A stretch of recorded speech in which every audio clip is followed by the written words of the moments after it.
fix the Roblox error code that says Authentication Failed on Windows. Hi guys, welcome back to our channel. So in order to fix the authentication error in Roblox, try following the simple methods. First of all, you need to try updating your Windows. So go to the Windows search bar and then type in check for updates, select it, and install any pending updates the computer may have. After that, try updating Roblox from Microsoft Store. Go to the search bar, type in Microsoft Store, select it. Once it is opened, go to the search bar in the top and then type in Roblox. Once you find the application, if you see an update button over here, simply tap on update in order to update it to its latest version available. After that, try deleting the local Roblox folder and reinstall it. For that, go ahead and open the run command.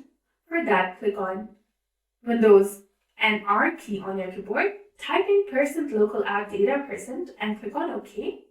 From here, simply search for Roblox folder. Once you find it, right click on it and then select delete. And then again go to the search bar and type in add or remove programs. From here, simply search for Roblox application. And once you find it, tap on uninstall and then tap on OK to confirm. And once it has been completely uninstalled and deleted from your device, go to the official website of Roblox. From there, select any game that you'd like to play, click on play, and the Roblox will be automatically installed on your computer. Moreover, you can directly go to Microsoft Store, launch it, search for Roblox, and install it from there.